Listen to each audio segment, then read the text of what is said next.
Qui sont-ils? Quelles sont leurs attentes et les enjeux dans leur statut de collaborateur? Bienvenue dans Collaborator. L'objectif de ce podcast est de porter la voix et les attentes des collaborateurs pour permettre aux avocats et aux cabinets d'être plus en phase. Chez Neria, nous accompagnons les avocats dans la recherche du cabinet qui correspond à leurs critères.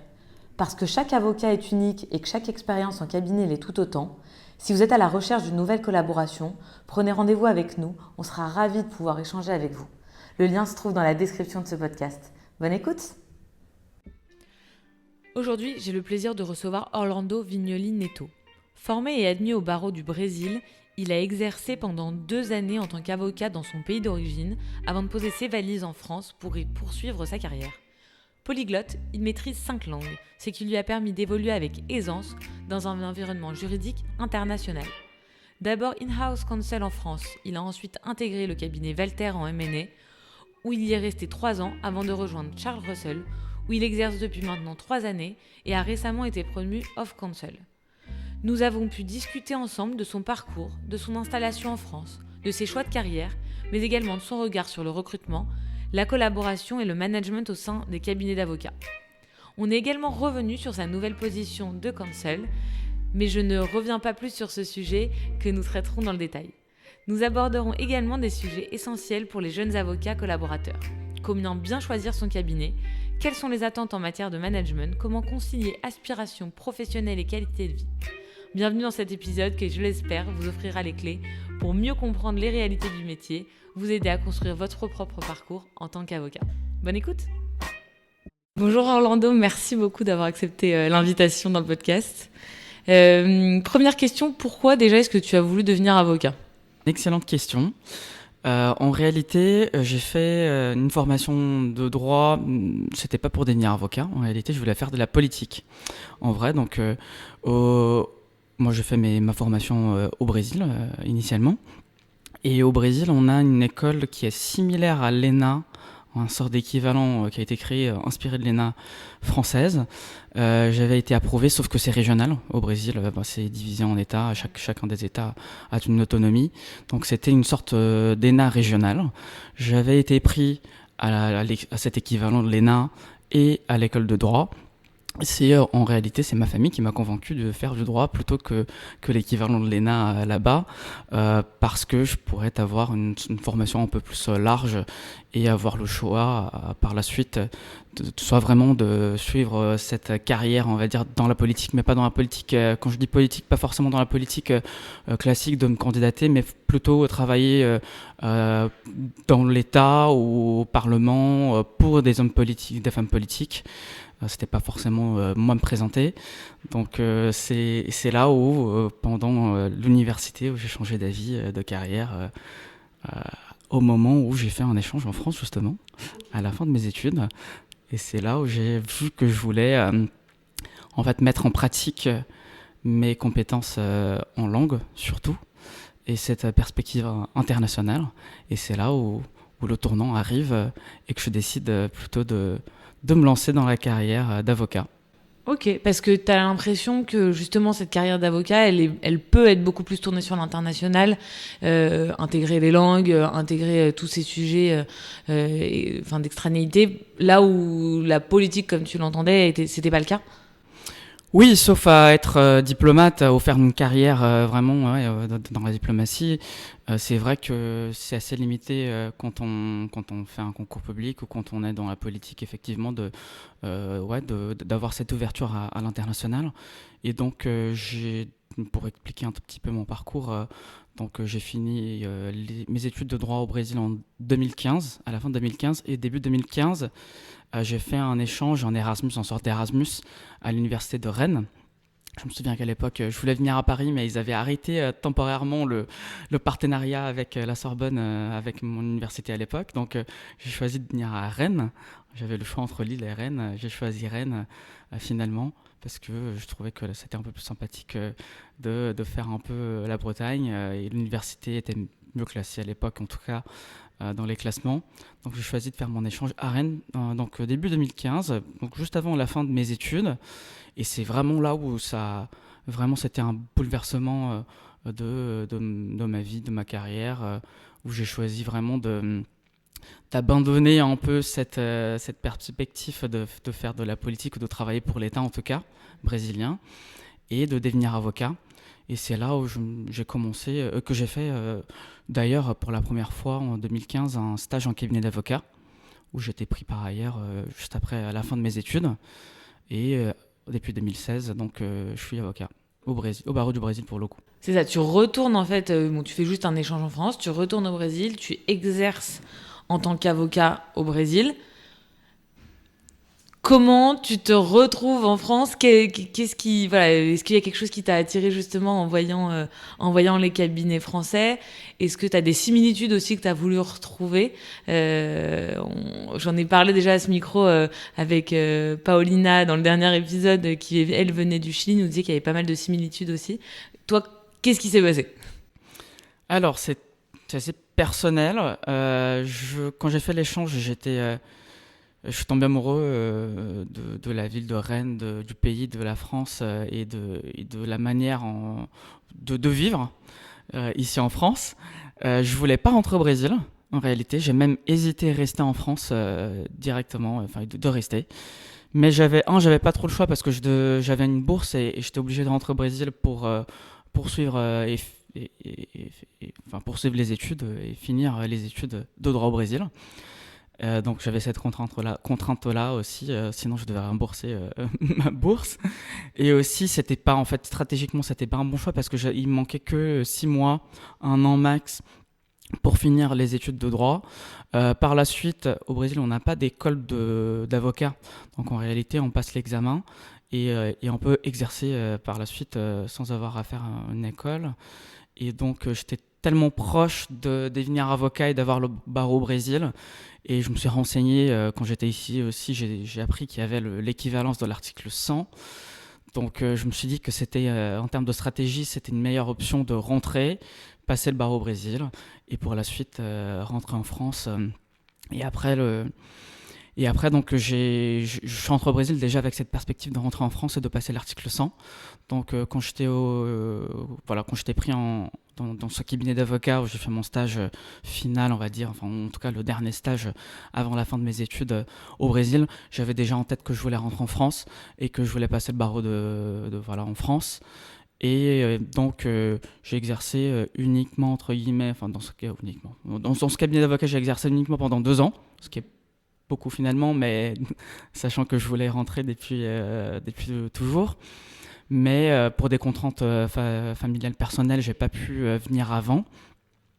Et donc j'ai pu rentrer en France finalement fin 2017 à Assas, où j'étais pris pour un Master 1 à Assas. Ok, et donc du coup, justement, comment se renseigner quand on est avocat international? Enfin voilà, sur les formations qui vont pouvoir être possibles d'aller chercher en France.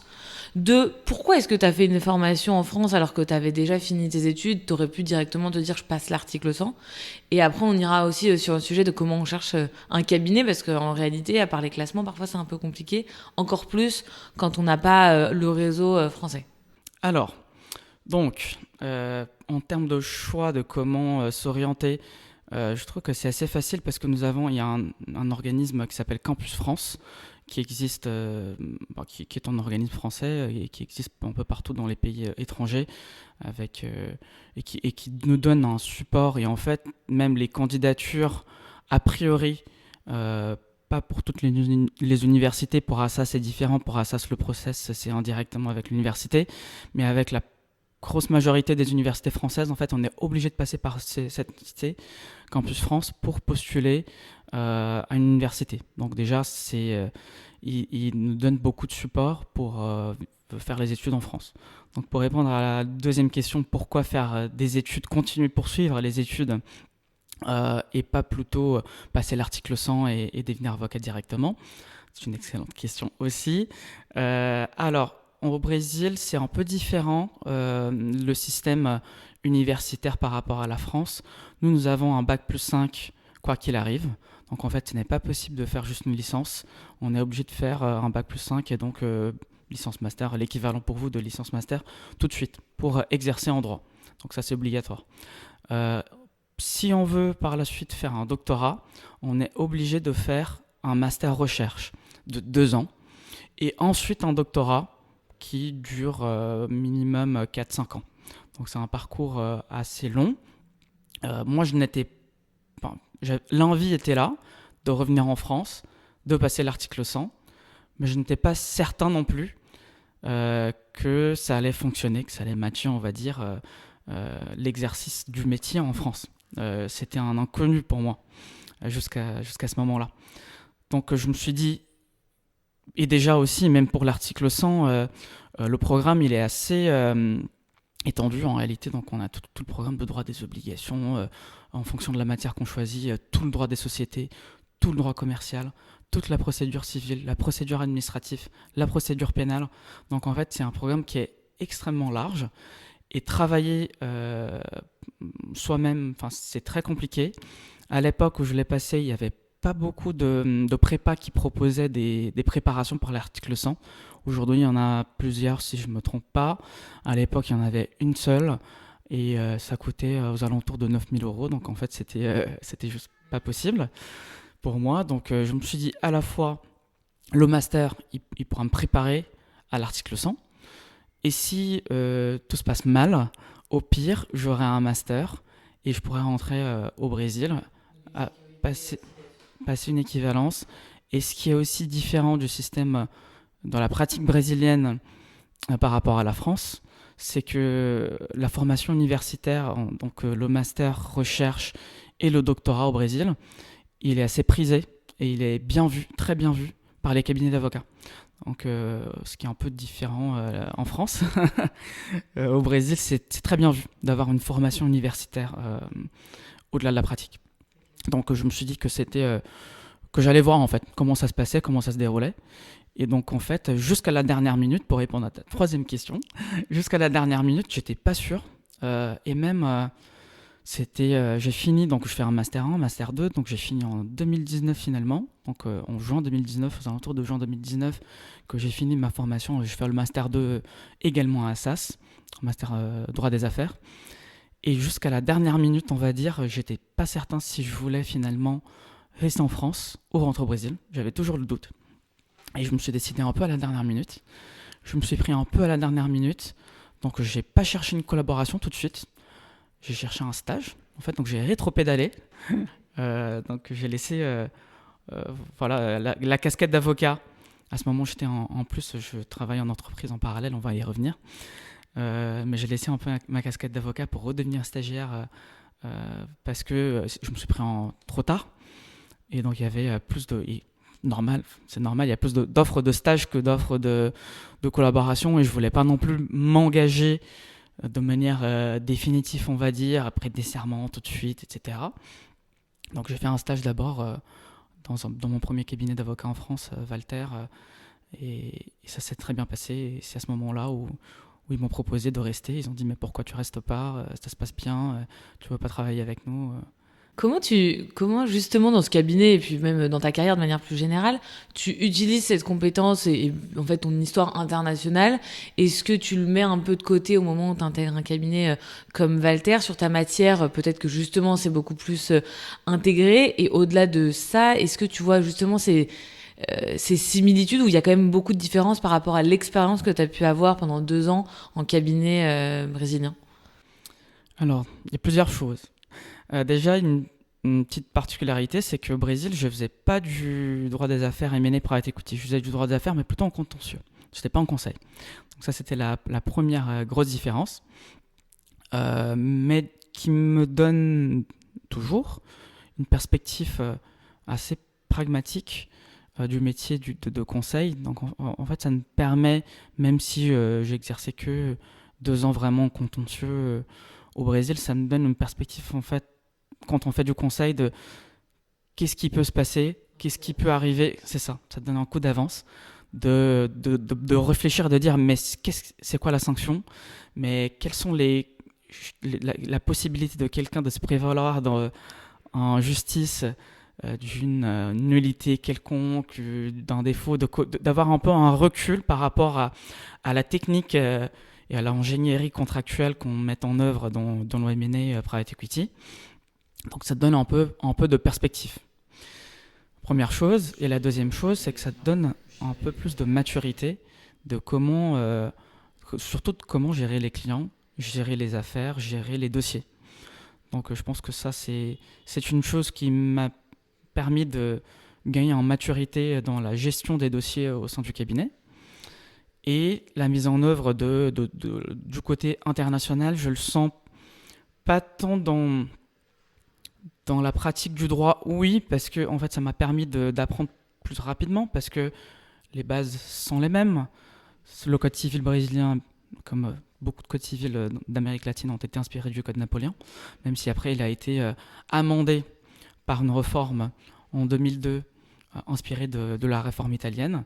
Mais du coup, là pour le coup, j'avais un coup d'avance aussi, parce que quand on a fait la réforme du code civil en 2016 en France, il y avait déjà beaucoup de choses qui étaient déjà dans le code civil brésilien, comme la théorie de l'imprévision, équilibre, toutes les histoires d'équilibre contractuel qu'on a intégré dans le code civil en France, c'était déjà cranté dans la pratique brésilienne. Donc ça m'a permis d'avoir plusieurs coups d'avance, on va dire, de mettre en perspective. Et enfin, bien sûr, les langues étrangères, en fait, ça sert toujours. Donc j'ai toujours été passionné par des langues étrangères, donc j'ai commencé. J'ai aucun lien avec la France. Donc j'ai pas fait de lycée français, j'ai pas de famille française, j'avais jamais rencontré un Français avant de venir en France dans ma vie. Euh, donc j'ai commencé à faire des études de français moi-même dans une école de langue, comme on peut faire de l'anglais classique. Et donc et du coup j'étais toujours passionné par des langues étrangère, et donc je peux mettre en œuvre aujourd'hui, je pratique donc le portugais, ma langue maternelle, mais aussi le français, l'anglais, l'italien et l'espagnol. Donc c'est surtout là, les langues étrangères, où j'ai trouvé un axe intéressant, parce que je peux pas pratiquer tous les droits du monde non plus. Donc, mais c'est vrai que les langues, ça aide énormément dans les échanges avec les avocats et les confrères et les clients, ou même des gens, des fonds d'investissement qu'on a en face parfois.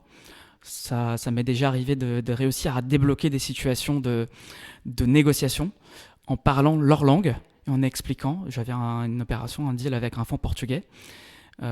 Et pendant la négociation de la term sheet, j'ai réussi à débloquer un point de négo, parce que je les ai appelés en portugais. Je leur ai expliqué comment ça fonctionnait en France en portugais. Et on a réussi à trouver un accord là-dessus. Donc ça aide au niveau du cabinet, mais si je me trompe pas, ça t'a aidé aussi, tu me disais quand on s'est eu au téléphone, avant même de prêter serment, à trouver de la clientèle. Peut-être parce que justement les langues te permettent d'avoir une confiance, se dire il y a un point d'ancrage et de rapprochement entre mon avocat et moi, quoi. Et donc tu me disais, si je me trompe pas, mais que tu as commencé à avoir une clientèle avant même le jour où tu as prêté serment à Paris, quoi. Ouais, je confirme. C'est vrai que les circonstances des choses m'ont fait commencer à développer ma clientèle, même quand j'étais stagiaire au Brésil. Donc même depuis 2015, j'avais des amis qui m'ont proposé de créer un cabinet d'avocats à l'époque au Brésil, où j'avais commencé rapidement avec eux, et qui m'ont proposé de m'associer entre guillemets, parce que j'avais pas encore prêté serment, mais d'être un stagiaire plus avec qui je pourrais partager les bénéfices de ce cabinet qu'on était en train de créer. Finalement, j'ai laissé tomber justement la création de ce cabinet, parce que je savais que je voulais revenir en France, rentrer en France, ce que j'ai fait par la suite. Donc depuis le tout début, j'avais cette envie, enfin depuis le début, depuis la France. En réalité, j'ai commencé à distance. Depuis la France, quand j'ai pris la décision de devenir avocat et d'exercer en tant qu'avocat, j'ai commencé très rapidement à développer ma clientèle personnelle. C'était du bouche à oreille. Notamment, c'est du bouche à oreille.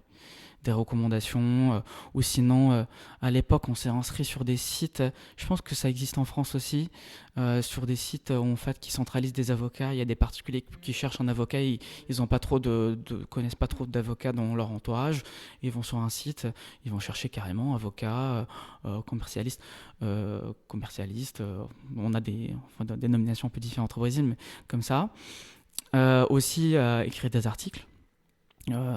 qui sont publiés sur des sites un peu similaires qu'on peut avoir en France. On a un site qui s'appelle Juste Brésil et qui centralise des articles. C'est un peu comme Village de la Justice, ce site. Et donc, c'est là-dessus où on a commencé. Et c'est vrai que par la suite, je me suis inscrit également à la Chambre du commerce du Brésil en France.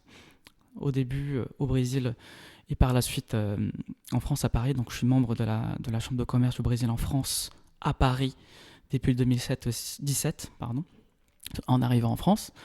Et c'est là aussi où j'ai pu commencer à avoir mes premiers clients, même avant de prêter serment en France. Bon, mes premiers clients, pas tout à fait à moi parce que je ne pouvais pas exercer, mais d'avoir voilà, les points de contact. Donc, juste après ma prestation de serment en 2020, j'ai très rapidement commencé à avoir des clients perso et développer ma pratique. Certains d'entre eux qui sont toujours mes clients et qui ont développé leurs affaires, leur business, qui se portent bien et c'était un bon pari.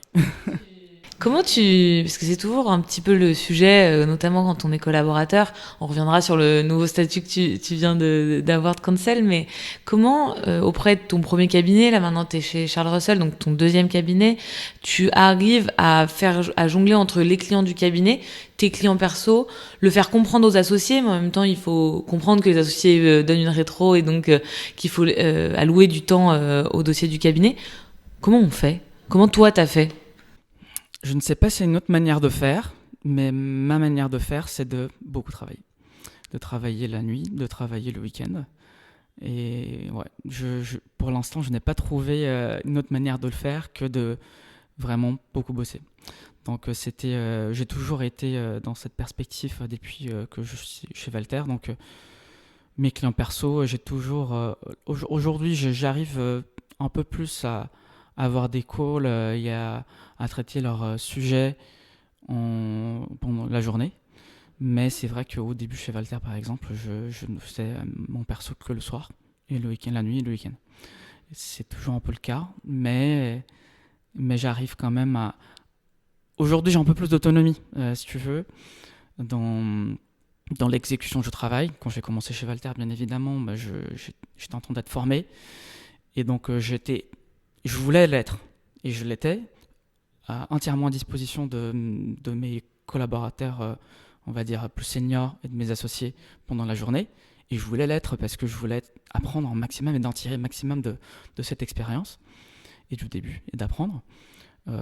D'ailleurs, petite parenthèse, mais aussi une chose qui m'a fait rester en France aussi, c'est la qualité technique des avocats, en France même en petit cabinet. Donc chez Valter notamment, les avocats sont très, très forts, bien formés, et donc j'ai beaucoup appris avec eux là-bas. Donc ça m'a fait... c'est un des éléments qui m'ont fait rester. Donc ça me donnait envie justement de rester, de me donner à fond, de travailler avec eux. Et donc voilà, le perso, donc ça passait après, même parce que je voulais être bien formé pour bien rendre service à mes clients aussi par la suite. Donc aujourd'hui, j'arrive à trouver un peu plus de compromis, on va dire, pendant la journée, parce que je peux travailler sur les dossiers du cabinet le soir, la nuit et le week-end. Et donc on peut agencer un peu différemment. Ok. Mais bon, on trompe pas les soirs et les week-ends quand même. T'as fait 3 ans, si je dis pas de bêtises, dans ton premier cabinet. T'es chez Charles Russell depuis 3 ou près de 3 ans. 3 ans, c'est souvent des cycles. Là, tu passes dans un nouveau cycle. Je le disais, tu viens de passer off counsel. On va peut-être parler. Est-ce qu'il y a une différence entre counsel, off counsel? Je suis pas sûre, mais peut-être que tu vas m'éclairer là-dessus. Justement, qu'est-ce qui fait rester au bout de 3 puis 6 ans maintenant où t'es avocat? Quelle est la carotte, quoi, pour faire rester un avocat collaborateur dans un cabinet? Je pense que, si je parle de manière générale pour tous les avocats, je pense que la première carotte, c'est de soit récompenser en termes de rémunération, de perspective, de carrière. Donc c'est tout ce qu'on m'a donné en fait chez Charles Russell jusqu'à présent. On a reconnu mon travail. J'ai eu des augmentations qui correspondaient à mes attentes. Je n'ai jamais eu à demander même pas un centime de plus. J'ai eu des bonus aussi qui me convenaient, et j'ai eu des perspectives de carrière. Donc le consulship qui m'ont plu. Donc effectivement, ils ont tout compris de comment me faire rester, mais ça s'applique à à mon avis, à tous les collaborateurs. Et je pense que aussi, si je me permets peut-être de prendre un peu d'avance des raisons pour lesquelles je pense que j'étais choisi, on va dire, pour devenir off-counsel du cabinet. Off-counsel, counsel, je pense pas qu'il y ait de différence. Je pense que c'est vraiment juste une question de nomenclature. Mais je pense que le choix, il est dans cette perspective de carrière, effectivement, de fidéliser, de récompenser et de se dire et de passer un message aux autres collaborateurs, pas que chez Charles Roussel, mais je pense qu'ailleurs, c'est de l'implication. Quand on est impliqué dans les dossiers avec les clients, quand ça se passe bien, en fait, on est récompensé, tout simplement. Ouais, complètement. Et alors, première question, est-ce que pour le consulship ou pour la rétro, l'augmentation, toi, tu as été du parti de aller réclamer. Ça veut pas dire toquer à la porte tous les jours, mais voilà, il faut aussi s'imposer, aller poser, demander ce qu'on mérite, entre guillemets. Est-ce que tu pars du principe que finalement, non, il faut attendre et les choses viennent si elles sont méritées? Comment tu t'es positionné? Comment tu as fait? Comment tu as vu autour de toi, peut-être aussi, que d'autres collaborateurs ont pu... tirer ou non d'ailleurs leur épingle du jeu là-dessus? C'est une bonne question. Je pense qu'il n'y a pas de réponse à trancher là-dessus. C'est un peu mon caractère. Et c'est un caractère qui est lié un peu à mon bagage culturel également. Je pense qu'au Brésil, on a moins la culture de s'imposer qu'en France. Ce que j'admire en France et chez les Français, c'est ce caractère et de s'imposer et d'imposer son rythme de travail, d'imposer cet équilibre de vie perso et vie professionnelle. Ça, j'admire vraiment, et je pense que c'est quelque chose c'est un axe d'amélioration chez moi. Donc je pense pas qu'il y a de bonnes réponses. Je pense que la vérité, elle est toujours au milieu. Donc je pense qu'il ne faut pas non plus trop pousser le bouchon et de s'imposer tellement que en fait, on devient un peu pénible. Mais non, il ne faut pas non plus baisser la tête et se laisser, on va dire, fouetter indéfiniment. Parce que je pense quand même, les avocats, c'est pas des managers en fait, de formation de base. On n'est pas bon là-dessus. Et c'est clair. Et il faut pas... Et encore une fois, c'est un axe d'amélioration chez moi. Il ne faut pas s'attendre à ce que les choses viennent en cadeau, à mon avis. Moi, j'ai eu la chance, peut-être, et peut-être que je m'impose, je ne me rends pas compte dans la manière dont je m'exprime corporellement, peut-être sans le dire, peut-être, à mes managers de le dire, peut-être, mais... Je pense qu'il ne faut pas non plus, effectivement, il faut pas non plus attendre que les managers se rendent compte qu'il y a quelque chose qui ne va pas. Encore une fois, c'est quelque chose que je le dis, mais faites ce que je dis et pas ce que je fais. Parce que c'est pas quelque chose que je fais souvent. Mais je suis d'accord qu'il faut pas attendre. Parce que on n'est pas bon à reconnaître les signaux.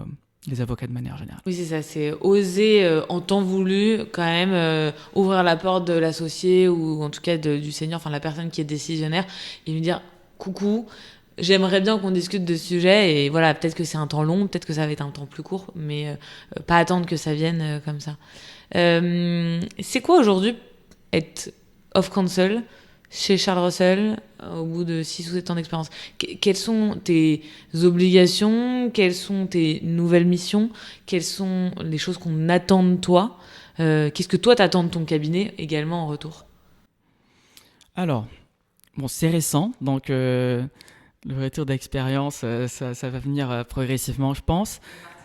On fera une partie 2, effectivement, pour dire comment ça se passe et comment ça s'est passé au début. Et c'est vrai qu'on n'a pas encore ouvertement fait un point au sein du cabinet pour dire quelles sont les attentes, même si je comprends le message.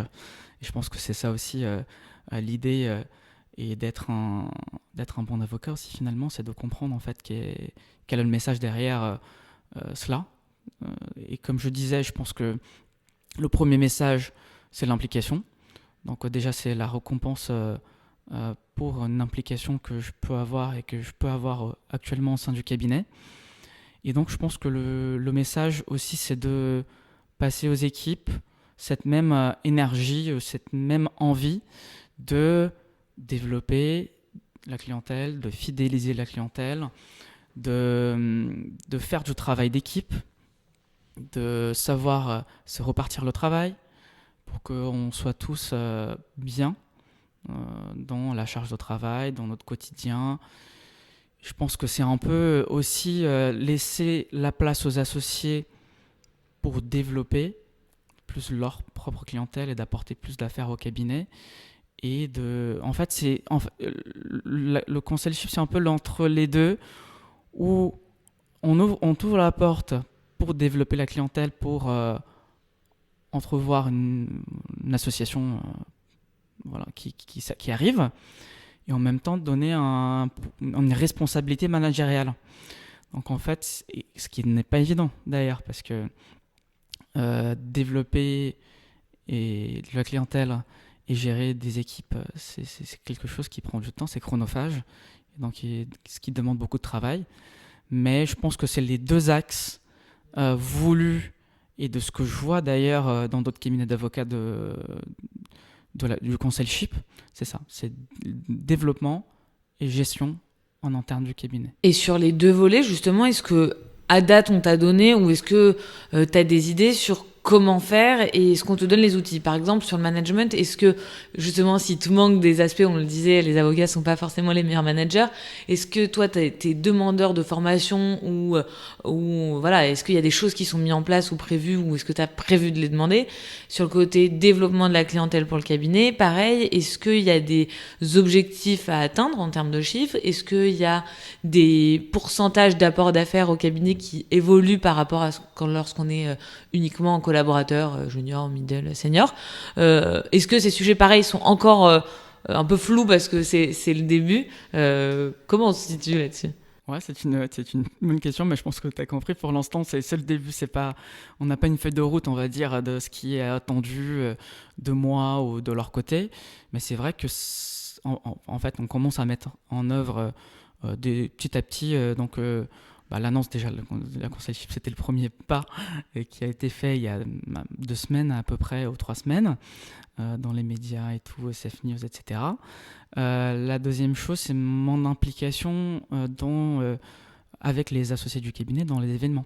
Donc là, nous avons accueilli des avocats européens et étrangers de manière générale au Ritz dans le cadre de l'IBA.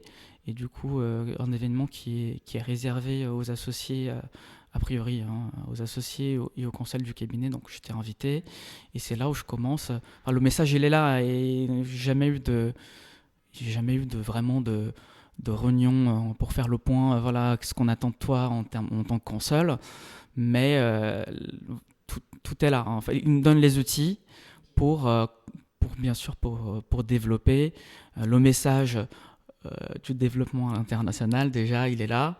Donc je pense que ça fait partie du challenge, de comprendre aussi. Certes, il faut pas tout le temps s'attendre à ce que tu comprennes ce qui s'attend de toi, parce que ça peut créer des frustrations quand on essaye de comprendre les choses dans l'air, et sans s'en parler.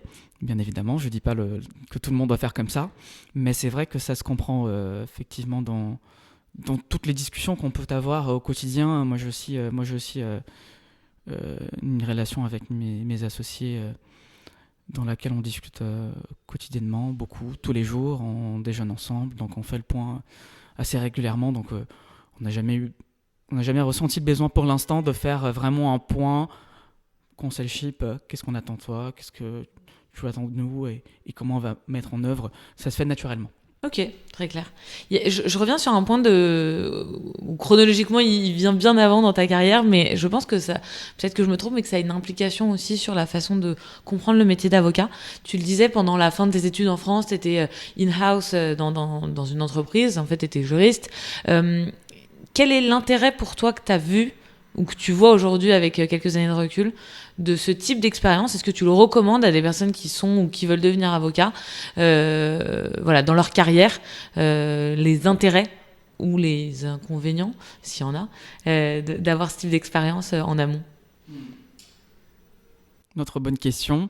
Mon expérience in-house, elle a été un peu particulière parce que j'étais dans une start-up, dans une legal tech, très particulièrement. Donc, c'était pas n'importe quelle entreprise, on va dire, dans le sens, j'étais pas dans le département juridique d'une entreprise qui existait, enfin, qui a une autre activité, en fait. Le métier de l'entreprise était le juridique. Donc, en fait, tout tournait autour du juridique. Donc, c'est pas comme si j'avais à rédiger des contrats, par exemple, dans le cadre de l'exercice de l'activité de la société. En fait, l'activité elle-même, c'était de rédiger des modèles de contrats. Donc, c'était une legal tech qui s'appelle Wonder Legal et qui propose des templates de contrats automatisés. Donc, en fait, le client, c'est du B2C, donc c'est pas destiné aux avocats ou aux juristes ou aux entreprises. C'est vraiment destiné aux particuliers, Georges et Georgette, comme ils disent chez Wonder Legal, qui veulent eux-mêmes qui ne veulent surtout pas passer par un avocat. Donc c'est déjà une différence par rapport parce que j'étais avocat et en train de faire un peu de concurrence à mon métier entre guillemets. Je pense qu'il y a des limites là, donc j'aurais pas en fait peut-être pas accepté ou pas rester aussi longtemps dans un outil. Je pense que ça tuerait la carrière d'avocat, donc c'était pas mon objectif. Loin de ça. Je pense que c'est le métier d'avocat, pour l'instant, je ne vois pas comment on fera autrement dans les 5-10 prochaines années minimum. Mais donc l'objectif, c'est vraiment de Georges et Georgette qui ne veulent pas passer par un avocat, qui ne connaissent pas d'avocat, qui ne veulent pas s'engager, qui veulent faire quelque chose de simple et qui vont chercher un contrat de bail, un contrat des statuts et qui vont aller sur le site, remplir un formulaire et avoir un template de base. À la fin, il y a même un avocat est proposé quand même, un rendez-vous avec un avocat pour adapter le contrat aux particularités du cas de la personne. Donc elle a le choix quand même de se faire assister par un avocat. Il est même recommandé de se faire assister par un avocat. Mais si elle le souhaite, elle peut vivre sa vie et à ses risques et périls avec son modèle. Et donc cette expérience en interne, elle était particulière parce que j'étais... je ne sais pas comment ça fonctionne, j'ai juste entendu parler, mais je ne suis pas certain. Dans d'autres startups, j'ai l'impression qu'il y a une différenciation entre le développeur qui va développer l'outil et le juriste qui va expliquer comment fonctionnent les contrats, quelles sont les clauses types et dans quel cas chaque clause va s'appliquer. Dans cette startup, Wonder Legal, c'est toi le dev, c'est toi l'avocat. Donc j'étais dev et avocat en même temps. Donc c'est moi qui codais les contrats. Certes, je ne codais pas en PHP, en Python, etc. On avait un métalangage qui avait été créé du PHP vers la plateforme qui simplifiait les choses. Donc moi, j'ai codé if, then, else, classique, pas beaucoup plus. Je créais des variables. Donc c'est vrai que ça donne une expérience qui aujourd'hui me sert à quelque chose parce que chez Charles Russell, on fait beaucoup de ventures, de capital risque, et pour beaucoup de sociétés dans la tech. Donc ça me donne un peu de background dans la tech et de comprendre mes clients. Donc c'est ça le principal avantage pour moi d'avoir passé par Wonder Legal.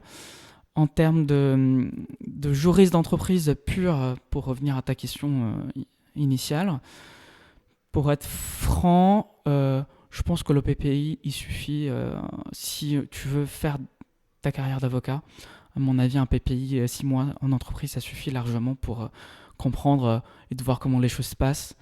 Et si tu veux vraiment être avocat, il faut se lancer, il faut être avocat, il ne faut pas perdre de temps. Ok, on ressent la passion dans la façon dont tu le dis. Comment tu te projettes, voilà, tout nouveau, un peu statut, etc. Mais bon, la carrière est encore longue. Comment tu te projettes dans cette profession ? Tu le disais à demi-mot, les avocats vont pas être remplacés dans les 5-10 ans. Il y a quand même l'IA qui pointe le bout de son nez. Comment tu te projettes avec l'intégration, parce qu'on ne va pas le laisser de côté, de l'intelligence artificielle dans les mois et années à venir? Pour l'instant, donc, c'est vrai que les choses elles changent très rapidement et c'est vrai que l'intelligence artificielle, ChatGPT, etc., c'est peut-être un coup que certains n'ont pas vu venir et vu ou pu anticiper. Mais pour l'instant, j'ai plus l'impression que l'intelligence artificielle, et pas que, mais même l'informatique de manière générale, dans les précédentes, enfin dans ma précédente expérience chez Wonderlegal, on n'utilisait pas l'intelligence artificielle. Et je pense que la plupart des startups dans la tech, en tout cas dans le legal, aujourd'hui ne l'utilisent pas encore, même si j'ai l'impression qu'ils vont vouloir tous l'intégrer, soit parce que c'est utile, soit parce que ça se vend, c'est marketable, on va dire. Mais je pense que mon sentiment, il reste le même, c'est qu'en tout cas, à ce stade, elle va plus servir aux avocats que les remplacer. Je pense que nous, en tout cas, et j'ai l'impression que c'est le cas aussi dans plusieurs cabinets d'avocats. Chez Charles Roussel, par exemple, nous, on a déjà intégré l'intelligence artificielle. On a déjà notre système équivalent ChatGPT. On a aussi un système d'automatisation de contrats, qui est peu utilisé, très peu utilisé au sein du cabinet, en tout cas en France, et qui devrait être plus utilisé. Mais ça va venir. Et à mon avis, vu le temps que ça met pour être mis en place au sein des cabinets d'avocats, bon, t'as compris, en fait, les avocats, c'est pas des grands managers, et donc les choses se mettent en place assez lentement, j'ai l'impression, dans des cabinets d'avocats. Donc je pense qu'on a encore un peu de temps avant d'avoir peur, mais c'est vrai qu'il ne faut pas se tromper, il faut maîtriser ces outils, et il faut privilégier la technique, la réflexion, et pas juste de bourriner et sortir des documents, parce que ça, effectivement, on aura moins de valeur ajoutée là-dessus. Ça, c'est un fait. Se concentrer là où la valeur ajoutée de l'humain a vraiment du sens, pour pas se faire dépasser dans quelques mois, je pense même pas années, mais par l'IA. Qu'est-ce que je peux te souhaiter dans ta carrière pour justement ces mois et années à venir? Comment tu te projettes? Je me projette, je pense que professionnellement, c'est surtout continuer à développer ma clientèle, à développer le métier de manière générale, de m'améliorer en tant qu'avocat, de devenir de plus en plus expérimenté, mais aussi, espérons, d'acquérir ces compétences managériales qui manquent chez les avocats et dans le futur, non seulement développer une clientèle pour devenir associé dans un cabinet d'avocats, mais aussi pouvoir avoir les bonnes compétences pour le faire et pour gérer des équipes et de m'améliorer là-dessus tous les jours pour pouvoir m'épanouir et épanouir aussi les gens qui travailleront avec moi. Bah, c'est tout ce que je te souhaite. Déjà, l'avoir en tête, en perspective, c'est déjà, je pense, plus de la moitié du chemin. Donc, c'est plutôt très bon signe. J'espère que toutes les nouvelles générations là, d'avocats, de counsel, etc., l'ont aussi en tête au maximum. Merci beaucoup pour ton temps et pour cet échange, Orlando. Merci à toi pour l'invitation, Eva. À très vite. C'est la fin de l'épisode du jour. J'espère qu'il vous a plu. Vous pouvez découvrir nos contenus, podcasts et articles directement sur le site www.neria-recrutement.fr. Et si certains sujets vous intéressent particulièrement ou que vous souhaitez entendre certains avocats en priorité, n'hésitez pas à nous le dire en commentaire. À très vite!